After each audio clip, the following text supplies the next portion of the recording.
morning, everyone.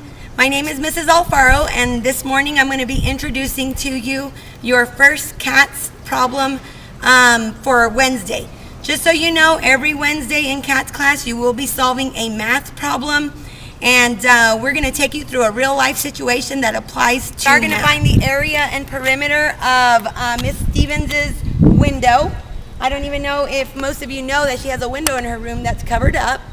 But before we get started, I did want to talk about why would we need to find the dimensions for something like a window. So let's go ahead and think, in general, what fills a window? Well, glass, right? So let's say you were custom making a window and you needed to know how big the window was going to be.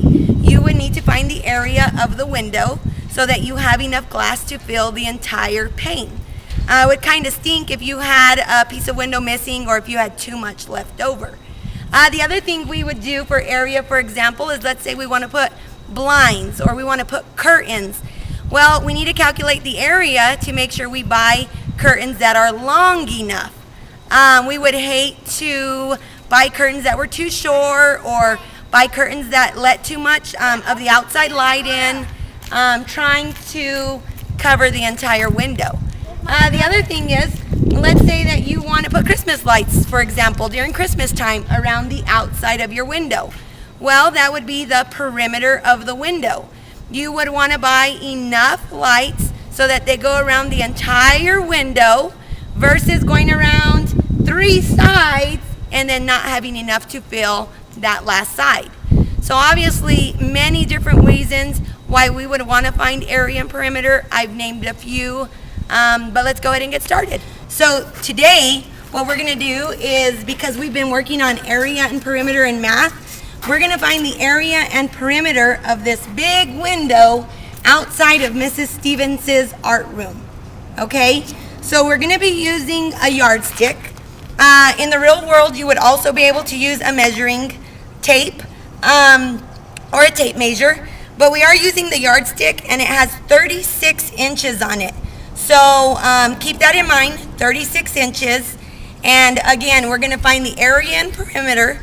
So the first thing that I'm going to have to do today is I'm going to have to measure the dimensions of the window. So I'm going to start with the width here, okay? All right, so we're going to go ahead and measure the width of this big window. So I'm going to start at the top. I'm going to put the yardstick directly in the corner. And it hits right here. I don't know if you can see it, but that yardstick hits right here. Now I'm going to measure the rest of it. You're gonna have to work with me, you all. From the bottom to where my finger is, that's 29 inches. So from the top to my finger was 36, and from the bottom to my finger, that's 29. So if we add 36 plus 29, the width is 65 inches. All right, so 65 inches. Now I need to go ahead and measure the length of this window, and if you notice, it is significantly longer than the width. So what I'm going to do, if you look closely at this window, it's actually divided into 6 panels. Well, half of 6 is 3, so what I'm going to do is I'm going to measure from one end to the middle of this window, which falls right about here. Once we get our measurement, we're going to multiply that number times 2, because we have 2 halves, and that will give us our length for the window. All right, so I'm going to go ahead and start by putting the yardstick in the very corner of the window. So here is 36. And I'm going to take the yardstick and do it again. So there's another 36. So far that's 2 yardsticks. I'm going to move it down again. That puts us at 3 yardsticks. Going to move it down again. That puts us at 4 yardsticks. And finally, doesn't look like I'm going to make it all the way, but from where my finger is to the middle of this panel is 11 inches. Okay? So each yardstick has 36 inches in it. We did 4 yardsticks across, so 36 times 4 puts us at 144. And when we add those last 11 in, that puts us at 155. So from the end of the window to the middle of this window, we're at 155 inches.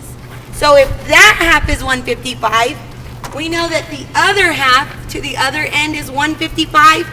So 155 plus 155 would put us at a total of 310 inches long. All right, so now let's go ahead and take a look at what we have. So as you can see, I drew a rectangle in the same shape that the window was in.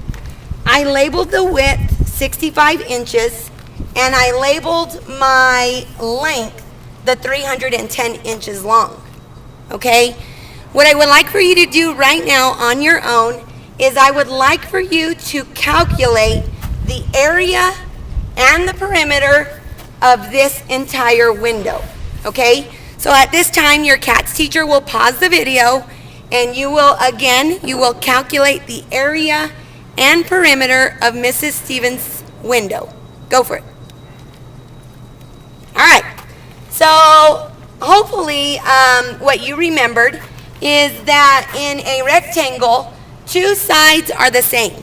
So if this is 65, this other side should have also have been 65 inches. And if this is 310 inches long, the top going across should also be 310 inches, okay? The first thing I'm gonna look at is the perimeter. Perimeter is usually the easiest to calculate. So if you recall, perimeter, hopefully you remember, is the distance around the outside of this shape. So we're looking from point here to here, up, over, and back down. So what we should have done is we should have added all of the sides together. Okay, so we have 310 and 310, and we're gonna have 65 and 65. So when we add those together, 5 and 5 is 10, drop the 0, carry the 1. 6 and 6 is 12, plus 1 is 13, plus another is 14, plus one more is 15. Drop the 5, carry the 1. 3 plus 3 is 6, and 6 plus this one that we carried is 7. So our perimeter around the window is 750 inches, okay? So at this time, go ahead and check your calculation and make sure that you got 750 inches. Now I do want to point out that addition is not the only way to have done this. You could have multiplied 310 times 2, 65 times 2, and then added those sums together. There's about 7 different ways you could have done this and still gotten 750. So if yours did not look exactly like mine, but your answer is the same, good job. All right, so now let's look at the area, okay? What we're doing here is we're looking for the entire inside of this shape. So we're looking for everything that is inside, okay? In 4th grade, you started learning a formula for area of a rectangle or area of a square. The formula is area equals length times width, okay? So we got our variables, and what we're going to do next is we're going to go ahead and substitute our numbers in for our letters.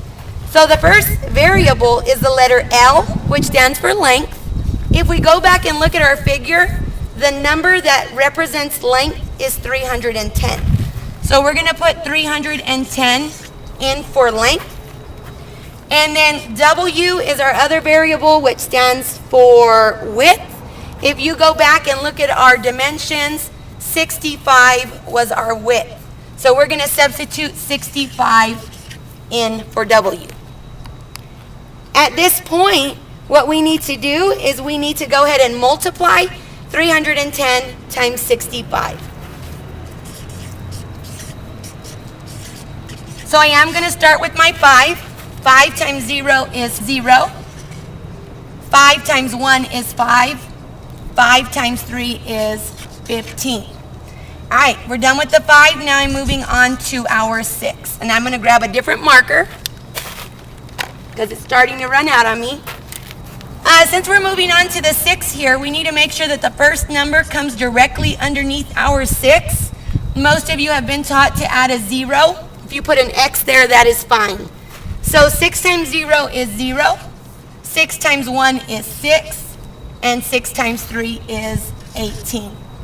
We are at the final steps of adding these numbers together. 0 and 0 is 0. 5 and 0 is 5. 5 and 6 is 11, so drop the 1, carry a 1. 8 plus 1 is 9. 9 plus 1 is 10. Drop a 0, carry a 1. And 1 plus 1 is 2. So here we have this big O number. In elementary, you learned all about commas. So starting from the right side, we're going to count over 3. 1, 2, 3, and we're going to place that comma. So it looks like the area, the entire inside of Mrs. Stevens' window is 20,150, and I'm hoping that you all remembered it would be inches to the second power. Okay, so at this time, double check your work. Your perimeter was 750 inches. Your area was 20,150 inches to the second power. I hope you all did a great job, and we'll see you next week. Thank you.